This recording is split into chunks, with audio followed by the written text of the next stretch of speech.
Hello friends, welcome to study with crazy guru. Friends, आज हम DRDO September 10 ए exam की तरफ से जो जॉब नोटिफिकेशन निकला है स्टेनोग्राफर, क्लर्क, ड्राइवर और फायरमैन पे, तो उसमें जो हम जनरल इंग्लिश का टेस्ट सीरीज कर रहे हैं, तो जनरल इंग्लिश के टेस्ट सीरीज में हम आज टेस्ट सीरीज नंबर 17 डिस्कस करेंगे। क्योंकि देखिए, टेस्ट सीरीज नंबर 1 से 16 तक प्ले लिस्ट बना हुआ है। Study with crazy Guru YouTube channel में क्या है, प्ले लिस्ट बना हुआ है। प्ले लिस्ट से जाके आप वहाँ से बेहतरीन तैयारी कीजिए। क्योंकि देखिए, बहुत सारे स्टूडेंट को इंग्लिश वीक होता है, तो आपको देखिए 4 सब्जेक्ट को पढ़ना है। जनरल इंग्लिश पढ़ना है, जनरल उसके बाद जनरल स्टडीज जीके जीएस पढ़ना है, उसके बाद आपको रीजनिंग पढ़ना है और एप्टीट्यूड पढ़ना है। तो जब तक आप चारों सब्जेक्ट को सही से प्रिपरेशन नहीं कीजिएगा, तब तक आप एग्जाम में क्या है, थोड़ा दिक्कत हो जाएगा आपको। तो इसीलिए आपको हम बता दें, जो जनरल इंग्लिश किस तरह आपको पढ़ना है, तो आप जो लेक्चर है उसके लास्ट तक बने रहिए। तो उसके बाद आपको डाउट क्लियर हो जाएगा कि क्वेश्चन को किस तरह पढ़ा जाए। ऐसे नहीं जैसे चलो ठीक है क्वेश्चन रट लेते हैं, रटिएगा, एक दिन 2 दिन याद रहेगा, लेकिन जिस तरह हम आपको बताएंगे ना, उस तरह क्वेश्चन जब आप सॉल्व कीजिएगा, तो आपको क्या होगा, इंग्लिश के प्रति रुचि ज़्यादा बढ़ेगा। हाँ, इंग्लिश हमको सीखना है, इंग्लिश हम सही से बेहतरीन तरीका से कर सकते हैं। तो क्या है, आपको वीडियो के लास्ट तक बने रहना है। और जितना भी क्वेश्चन हम लाते हैं, इंडिया के कोई भी एग्जाम हो, प्रीवियस ईयर क्वेश्चन वो पूछे गए हैं और क्वेश्चन पूछे जाते हैं। आपको बताए थे ना, जो प्रीवियस ईयर क्वेश्चन होते हैं ना, वो रामबाण होते हैं। तो आपको प्रीवियस ईयर क्वेश्चन करके ही जाना है पूरा, समझ गए। तो चलिए, तो आपको बता दें, देखिए टोटल नंबर ऑफ क्वेश्चन आपसे 75 क्वेश्चन पूछे जाएंगे। 75 क्वेश्चन पूछे जाएंगे। 1 क्वेश्चन 1 मार्क का रहेगा, याद रखिएगा। 1 मार्क का क्वेश्चन रहेगा। उसके बाद इसमें नो निगेटिव मार्किंग नहीं है। और सीबीटी मोड मतलब क्या होता है, समझ गए ना, ऑनलाइन मोड में आपका एग्जाम लिया जाएगा। चलिए, तो जनरल इंग्लिश जो है 20 क्वेश्चन आपसे पूछे जाएंगे, जो 1 नंबर का क्वेश्चन आएगा और आपके लिए महत्वपूर्ण है। चलिए नेक्स्ट देखते हैं। नेक्स्ट देखिए, ये नंबर आप नोट कर लीजिए, 7564864459। शशि कुमार के नाम से नंबर सेव कर लीजिए। कोई भी आपको ऑफिशियल जानकारी आ रहा है, जैसे में आपको रिजेक्शन लिस्ट का डेट आ रहा है, या एडमिट कार्ड का लिस्ट आ रहा है, या एग्जाम डेट का आ रहा है, तो आपको क्या है कीजिए, यूट्यूब पे तो आपको बता ही दिया जाता है। और यदि आपको कोई भी यदि डाउट, कोई सिलेबस के रिगार्डिंग डाउट हो, या कोई टॉपिक के रिगार्डिंग डाउट हो, तो आप इस नंबर से कांटेक्ट कर सकते हैं। और आपको ई बुक लेना हो ना, तो ये नंबर पे व्हाट्सअप करके आप ई बुक प्राप्त कर लीजिए। क्योंकि देखिए, जब तक आप खुद से क्वेश्चन सही से प्रैक्टिस नहीं कर पाइएगा, तब तक एग्जाम में थोड़ा सा दिक्कत हो जाता है, क्वेश्चन सॉल्व करने में थोड़ा प्रॉब्लम हो जाता है। चलिए, तो देखिए आज का पहला क्वेश्चन क्या है। देखिए क्वेश्चन है, choose the one which best expresses the meaning of the idiom और फ्रेज। फिर बोलिए सर, इडियम और फ्रेज क्या ये सिलेबस में है? देखिए सिलेबस में है, बताए थे ना, इडियम और फ्रेज भी सिलेबस में है, सिनोनिम भी है, एंटोनिम भी है, फिल इन द ब्लैंक्स भी है, नाउन है, एडजेक्टिव है, सब सिलेबस में है। तो आपको क्या है, एक बार सिलेबस देख लीजिएगा आप। तो इडियम और फ्रेज, तो बोलिए सर ये क्या होता है? इडियम और फ्रेज का अर्थ क्या होता है? देखिए इडियम का जो जो हिंदी मीनिंग, आप सामान्य हिंदी तो पढ़ते ही होंगे ना, तो क्या होता है, मुहावरा होता है। इडियम मुहावरा होता है, और फ्रेज जो होता है, फ्रेज को हम वाक्यांश बोलते हैं। तो देखिए क्या लिखा गया है, देखिए within ages of, within an ages of, इसका मीनिंग क्या होता है? देखिए जो है ना, इसका जो सेंस होता है, वेरी नियर होता है। क्या होता है? वेरी नियर होता है, याद रखिएगा। वेरी नियर बोलिए, या क्या हो जाएगा, escaping by a narrow margin, बहुत बहुत कम मार्जिन होना चाहिए। तो इसका जो मीनिंग हो जाएगा, बहुत पास हो गया, या बाल बाल बचना होता है। बहुत पास, जैसे देखते हैं ना, कोई कोई बोलता है कि आप एक्सीडेंट से बाल बाल बच गए, क्या बाल बाल बच गए, या बहुत पास से बच गए। तो वही वही सेंस में यहाँ पे क्या है, इसका यूज किया जाता है।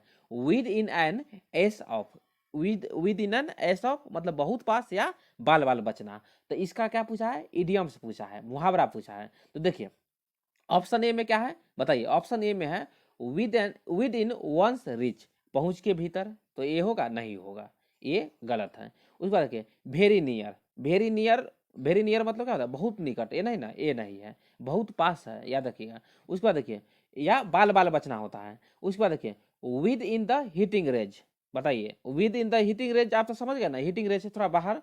उसके बाद देखिए नैरोली मतलब क्या होता है, बताइए सर। नैरोली का जो मीनिंग होता है क्या होता है? देखिए नैरोली का जो मीनिंग होता है ना, बाल बाल बचना होता है, याद रखिए, बाल बाल बचना ही होता है। तो इसीलिए ऑप्शन डी जो है करेक्ट आंसर है। तो क्वेश्चन आपको इस तरह सॉल्व कीजिएगा, इस तरह आप सॉल्व कीजिएगा ना, तो आपको क्वेश्चन का डाउट आपका पूरा क्लियर हो जाएगा। और क्वेश्चन जितना हम आपको बता रहे हैं क्वेश्चन यही से इसी तरह क्वेश्चन और यही से क्वेश्चन पूछे जाएंगे, सेम टू सेम क्वेश्चन आपसे पूछे जाते हैं, याद रखिएगा। तो ऑप्शन जो है D is the correct answer. जो इडियम्स होगा विद इन एन एस का एस ऑफ का जो इडियम होगा नैरोली होगा, तो ऑप्शन डी हो गया। चलिए नेक्स्ट क्वेश्चन देखिए। नेक्स्ट क्वेश्चन देखिए, आपको बताया ना एक या दो क्वेश्चन आपको इडियम से देखे जाएंगे। तो क्वेश्चन देखिए, choose the one which best expresses the meaning of the idiom और फ्रेज। फिर आपको इडियम और फ्रेज बोलना है। तो क्या है देखिए, डॉग इन द क्या है मैंगनर। तो बोलिए सर ये क्या होता है, डॉग इन द मैंगनर, इसका जो मीनिंग होता है क्या होता है। देखिए इसका जो मीनिंग होता है, ये आप डॉग से मतलब कंपेयर मत कर लीजिएगा, ये आपको इडियम्स पढ़ना है। इडियम्स आप सामान्य हिंदी तो पढ़े होंगे ना, से मतलब लोग बोलता है कुछ और उसका जो मीनिंग होता है वो कुछ अलग निकल के आता है। तो समझ गए ना, मुहावरा ये होता है। तो चलिए, तो इडियम पूछा है डॉग इन द क्या है मैंगर, डॉग इज द मैंगर। तो हो जाएगा न स्वयं खाए न दूसरे को खाने दे। होता है ना, देखते हैं ना जब दो कुत्ता आपस में लड़ते हैं, जब दो डॉग का आप लड़ाई देखते होंगे गांव में, तो देखते हैं ना एक चीज के लिए कैसे लड़ जाते हैं। तो वही है डॉग इन द मैंगर, है ना, क्या है मैंगर। तो न स्वयं खाए न दूसरे को खाने दे। तो देखिए ऑप्शन ए में क्या है, ऑप्शन ए है an undersized bull almost the shape of a dog. समझ गए, तो इसका जो मीनिंग हो गया वो तो आप समझ गए ना, क्या हो जाएगा under sized bull among the shape of a dog. तो नहीं नहीं ये गलत हो जाएगा, इसमें कोई इस ऐसा बात नहीं कहा गया है। उसके बाद देखिए ये क्या है, a dog that has no kennel of its own. तो बोलिए सर केनेल मतलब क्या होता है। केनेल का जो मीनिंग होता है ना, कुत्ता का जो घर होता है उसको केनेल इंग्लिश में बोलते हैं। तो बहुत सारे हम क्वेश्चन केनेल पे हम आपको बता दिए, पिछला मतलब पीछे का जो वीडियो है इसमें भी आपको बता दिए हैं। तो केनेल का अर्थ क्या होता है, कुत्ता का जो घर होता है उसको हम केनेल बोलते हैं। तो ये भी गलत हो जाएगा। उसके बाद देखिए ए person who puts himself in difficulties on account of other people. तो एक क्या ये सही होगा, नहीं होगा, ये होगा ना। इसका जो मीनिंग आप समझ गए ना, जो वन एक पर्सन जो है जो अन्य लोगों के क्या है अकाउंट में खुद को डिफिकल्टी में डाल देता है, मतलब दिक्कत में डाल देता है। तो ऐसा भी बात आपको नहीं बोला गया है। तो देखिए ऑप्शन डी क्या है, ऑप्शन डी है a person who prevents others from enjoying something unless to himself. वही है, क्या है आपको बता देना, न स्वयं खाए न दूसरे को खाने दे, इसका जो मीनिंग है ना वही होता है। तो इसीलिए इसका जो इडियम्स होगा डॉग इन द मैंगनर का जो इडियम्स होगा option D is the correct answer. तो देखिए इडियम्स जब क्वेश्चन आपको देखने को मिल जाए ना, तो चारों ऑप्शन सही से एक बार पढ़ लीजिए और एक बार आप रियलाइज कर लीजिए कि मतलब जो क्वेश्चन में आपसे क्या पूछा गया है उसका थोड़ा हिंदी मीनिंग भी थोड़ा समझना स्टार्ट कर दीजिए, से मतलब क्या किसके बारे में क्वेश्चन पूछा गया है। तो ऑप्शन आपसे एलिमिनेट हो जाएगा और क्वेश्चन में आप जो एग्जाम में बेहतरीन कर पाइएगा। तो बता दिए 62 का option D is the correct answer. उसके बाद देखिए नेक्स्ट क्वेश्चन, देखिए नेक्स्ट क्वेश्चन क्या है। देखिए आपसे वन या दो क्वेश्चन आपसे करेक्टली और इनकरेक्टली वर्ड में पूछा जाएगा। तो क्वेश्चन आपको सही से पढ़ लेना है, करेक्टली पूछ रहा है या इनकरेक्टली पूछ रहा है। तो देखिए क्या है, find out the word word which is spelled correctly. क्या पूछा है, करेक्टली पूछा है। तो देखिए करेक्टली पूछा है तो क्या होगा, देखिए ऑटो क्या है ऑटम। तो ऑटम का स्पेलिंग आप जानते हैं क्या होता है, AUTUMN होता है। बोलिए सर ऑटम तो जाना पहचाना सब लग रहा है। हाँ देखिए पतझड़ बोलिए या शरद ऋतु बोलिए, है ना, पतझड़ या शरद ऋतु इसका जो हिंदी मीनिंग होता है। तो ऑटम का इसमें बता ना AUTUMN होता है। तो देखिए इसमें है लिखा हुआ, नहीं है। ऑप्शन ए गलत हो गया, AUTAMN ये भी गलत हो गया। उसके बाद देखिए AUTUMN ये भी गलत हो गया, AUTUMN देखिए ए सही है। ऑटम मतलब पतझड़ होता है या शरद ऋतु होता है। तो AUTUMN करेक्टली पूछा था, क्या पूछा था, करेक्टली पूछा था। इसीलिए 63 का option B is the correct answer. तो एग्जाम में क्या होता है कि बहुत सारे स्टूडेंट क्वेश्चन सही कर पाते हैं, लेकिन क्या होता है कि जो क्लिक करना हो बी पे क्लिक कर दीजिएगा ए पे। तो इसको आपको क्या करना है, इस ध्यान रखिएगा क्वेश्चन सही से करिएगा, फिर माइंडेड होकर पेपर में दे जाइएगा, कोई भी पेपर हो। समझ गए। चलिए तो option B is the correct answer. उसके बाद देखिए क्वेश्चन नेक्स्ट क्वेश्चन है find out the word which is spelled correctly, फिर आपको करेक्टली वर्ड पूछा है। तो क्या है देखिए, ग्रीफ, GREAF होता है ग्रीफ। ग्रीफ का जो मीनिंग होता है दुख होता है। क्या होता है? दुख होता है, याद रखिएगा। ग्रीफ का जो मीनिंग होता है दुख होता है।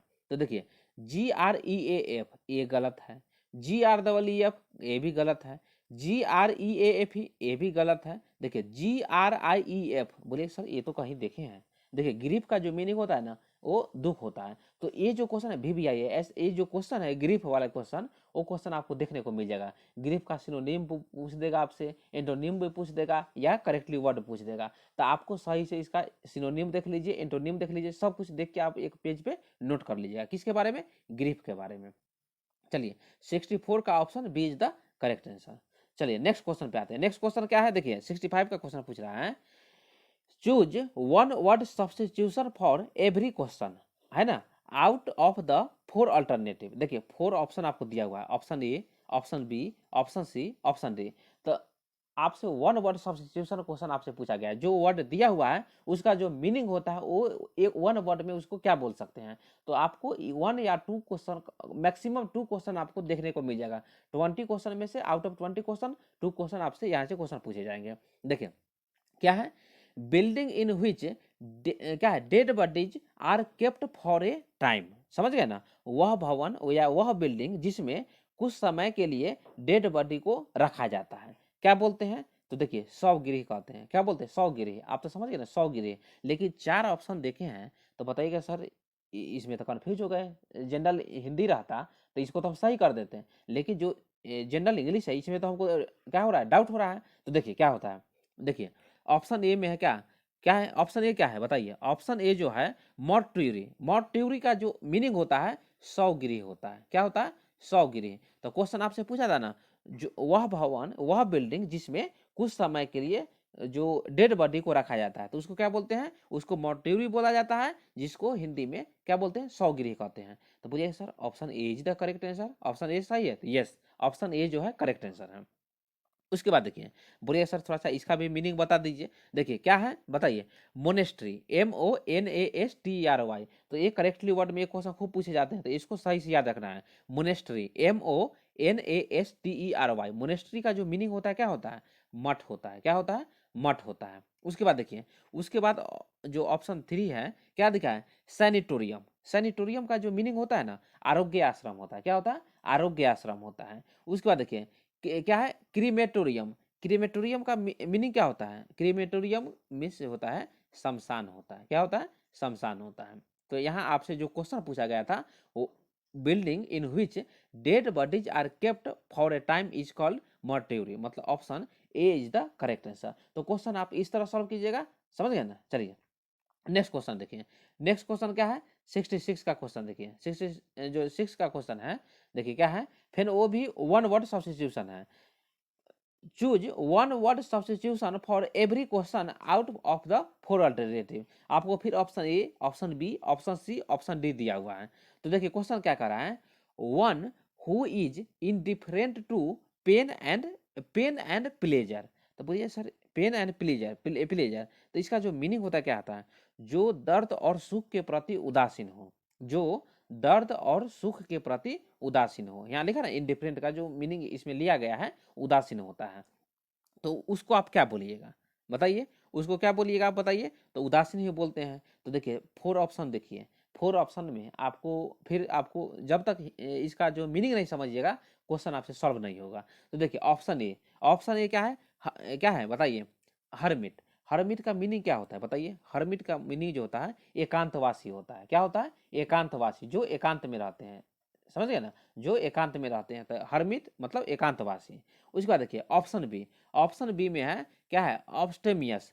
तो बोलिए सर इसका मीनिंग क्या होता है? देखिए संयमी होता है। क्या होता है? संयमी, संयमी या परहेज बोलिए, जैसे में कोई चीज आप परहेज रखे हैं, है ना, तो वही इसी को बोलते हैं क्या, इंग्लिश में बोलते हैं एब्स्टेमियस, मतलब संयमी। उसके बाद देखिए क्या है, ऑप्शन जो डी है, ऑप्शन डी में क्या लिखा हुआ है बताइए? Wicket, BIGOT। तो बिगट का जो मीनिंग होता है वो क्या होता है? देखिए कट्टरपंथी, कट्टरपंथी को जो कट्टरपंथी है उसको बिगट इंग्लिश में मतलब बोला जाता है। ऑप्शन डी में देखिए स्टोइकल, तो बोलिए सर स्टोइकल का जो मीनिंग होता है क्या होता है? तो देखिए इसका जो मीनिंग होता है उदासीन होता है। क्या होता है? उदासीन होता है। तो बोलिए सर ऑप्शन सी ही करेक्ट आंसर है। Yes, option C is the correct answer. One who is indifferent to pain and pleasure is called stoical. समझ गए? चलिए option C is the correct answer. उसके बाद देखिए एंटोनिम आपसे पूछा है। एंटोनिम बोलिए या इसको ऑपोजिट ऑपोजिट बोलिए। क्या है? Choose the one which is most nearly opposite in meaning. देखिए ऑपोजिट बोला है या एंटोनिम बोला है, तो 1 या 2 क्वेश्चन आपको देखने को मिल जाता है। तो क्या है बताइए? रिसेप्टिव। रिसेप्टिव का जो मीनिंग होता है, बोले सर रिसेप्टिव का मीनिंग क्या होता है? ग्रहणशील होता है। देखिए ग्रहणशील होता है, समझ गए ना? ग्रहणशील होता है। चलिए, तो रिसेप्टिव का जो मीनिंग होता है ग्रहणशील होता है, तो ये जो एक्सपेरिमेंट बता रहा है ना वो भी सही से आपको ध्यान में रखना है। तो रिसेप्टिव हो गया। तो देखिए पहला जो ऑप्शन ए में है क्या है? प्रोपल्सिव। तो बोलिए सर प्रोपल्सिव का जो मीनिंग होता है क्या होता है? देखिए प्रेरक बोलिए या गति देने वाला बोलिए। समझ गए ना? प्रेरक या गति देने वाला। देखिए ऑप्शन बी में है अनरेस्पॉन्सिव। अनरेस्पॉन्सिव का जो मीनिंग आप समझ गए ना? अन जो रेस्पॉन्सिव है उसका जो रिस्पॉन्स के प्रति उत्तरदायी नहीं हो, तो क्या होगा? उसको क्या बोलते हैं? अनरेस्पॉन्सिव बोलते हैं। उसके बाद देखिए ऑप्शन सी कंसर्न। बोलिए सर कंसर्न का जो मीनिंग होता है क्या होता है? चिंता होता है ना? कंसर्न कंसर्न जैसे मैं आपको पेपर के लेके आप कंसर्न ज्यादा करते हैं, मतलब क्या चिंता है या व्याकुल रहते हैं ना? कब एग्जाम डेट आएगा, रिजेक्शन लिस्ट कब आएगा, एडमिट कार्ड कब आएगा, एग्जाम कैसे जाएगा, तो यही ना है कंसर्न। उसके बाद देखिए डिस्पोज्ड। डिस्पोज्ड मतलब तो समझ गए ना? निपटाना, कोई चीज को मतलब फेंक देना, उसको फेंक देना, तो क्या होता है? डिस्पोज्ड होता है।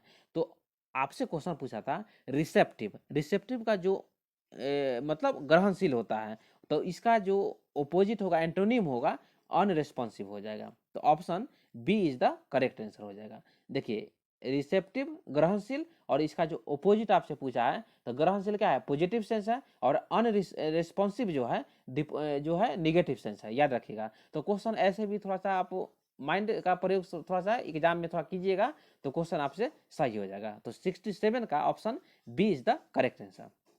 चलिए नेक्स्ट क्वेश्चन देखते हैं। नेक्स्ट क्वेश्चन क्या बोला है? देखिए choose the one which is most nearly opposite in meaning. फिर आपसे क्या पूछा है? आपसे क्वेश्चन एंटोनिम पूछा है। क्या है क्वेश्चन? देखिए रेडिकल। तो बोलिए सर रेडिकल रेडिकल का जो मीनिंग होता है महत्वपूर्ण होता है, या बुनियादी सुधारों में जो समर्थक होते हैं उसको रेडिकल बोला जाता है, रेडिकल बोला जाता है। तो देखिए ऑप्शन ए में क्या है? कंटेंट। क्या लिखा है? क्या लिखा है? कंटेंट। कंटेंट का जो मीनिंग होता है समझ गए? संघर्ष करना होता है। क्या होता है? संघर्ष करना होता है। उसके बाद देखिए ऑप्शन बी नेग्लिजिबल। क्या है? नेग्लिजिबल। नेग्लिजिबल का मीनिंग तो समझ गए, नगण्य होता है। ऑप्शन सी क्या है? सुपरफिशियल। सुपरफिशियल का जो मीनिंग होता है क्या होता है? सतही होता है, जो महत्वपूर्ण नहीं होता, याद रखिएगा। और प्लेंटी। प्लेंटी का जो मीनिंग होता है खूब होता है। तो आपसे क्या पूछा है? रेडिकल। तो रेडिकल का जो ओपोजिट होगा वो सुपरफिशियल होगा। मतलब 68 का option C is the correct answer. तो एक क्वेश्चन आपको वीवीआई है, एक क्वेश्चन आप जो वर्ड है ना रेडिकल का जो एंटोनिम है सुपरफिशियल, एक क्वेश्चन आपको बहुत सारे एग्जाम में पूछे गए हैं। तो एक क्वेश्चन आप डीआरडीओ में कोई भी आपका जो भी शिफ्ट में पेपर हो, तो आपको सही से ध्यान में रखना है, क्वेश्चन आपसे पूछे जाने की संभावना है। तो जो रेडिकल का जो आपका एंटोनिम होगा सुपरफिशियल होगा। चलिए नेक्स्ट क्वेश्चन देखते हैं। नेक्स्ट क्वेश्चन क्या है?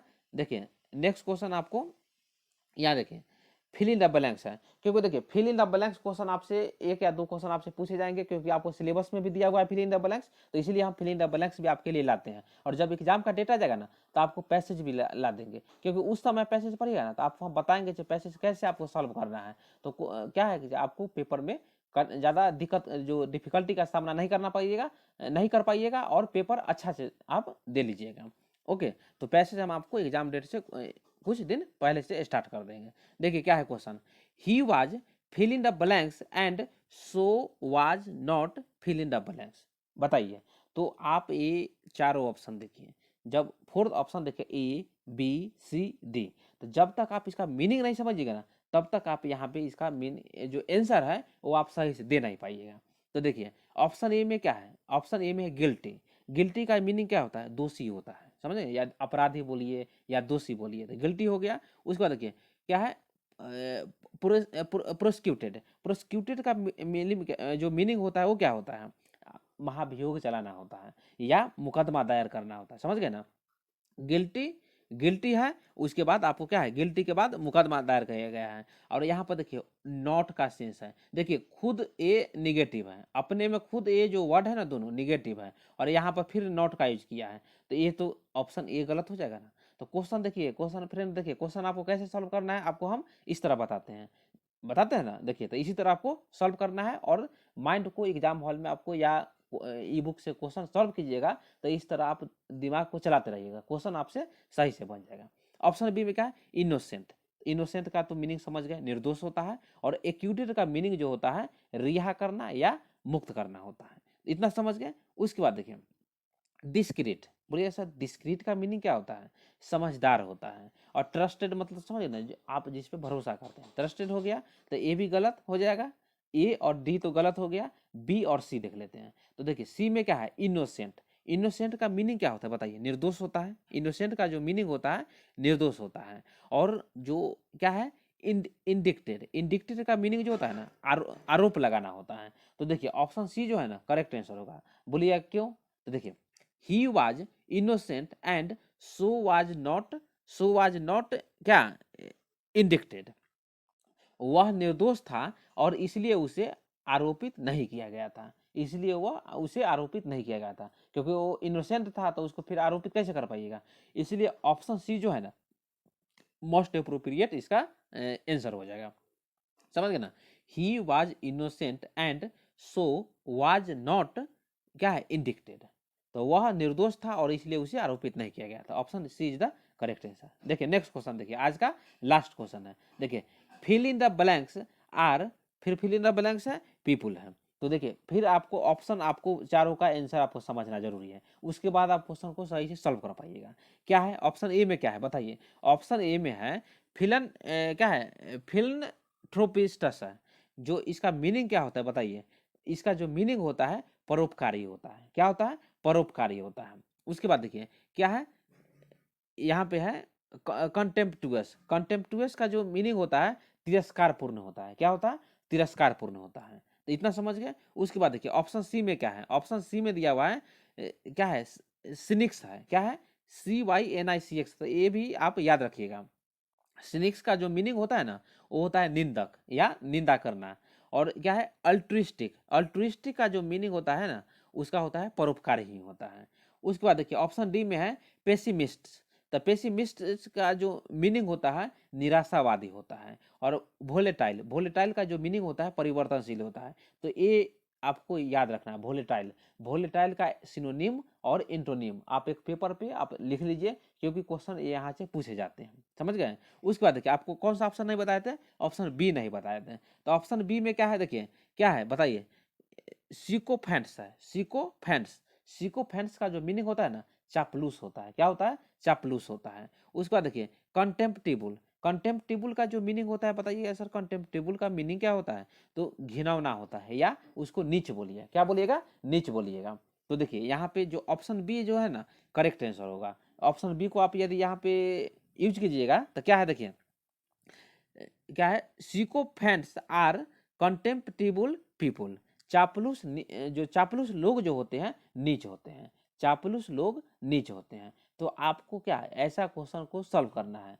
तो आज का जो लास्ट क्वेश्चन था 70 का B, option B is the correct answer. इसी तरह आपका क्वेश्चन आते रहेगा, आपका जनरल इंग्लिश का भी आएगा, उसके बाद जीके जीएस मैथ और एप्टीट्यूड हो गया, उसके बाद रीजनिंग का भी इसी तरह लेक्चर आते रहेगा। और आप लोग यदि चैनल पर नए हैं तो चैनल को सब्सक्राइब कर दीजिए, और क्लास थोड़ा फ्रेंड्स के बीच भी शेयर कीजिए। क्या है कि आप लोग क्लास को शेयर कम करते हैं, तो क्लास को आपको शेयर करना है, और रेगुलर क्लास जिस तरह क्लास आ रहा है ना इस तरह सिर्फ हमको मेहनत, मैं मेहनत करूंगा तो क्या पेपर निकल जाएगा, नहीं, आपको भी इसी तरह मेहनत करना है। और ई बुक लेके वहां से क्वेश्चन आप सही से जो तैयार कीजिए, क्योंकि ई बुक में क्वेश्चन जो है जो एग्जाम पैटर्न पे आधारित क्वेश्चन आपको दिया गया है। ओके फ्रेंड्स, तो फिर हम आपसे लास्ट मतलब नेक्स्ट वीडियो में मिलते हैं। Thank you.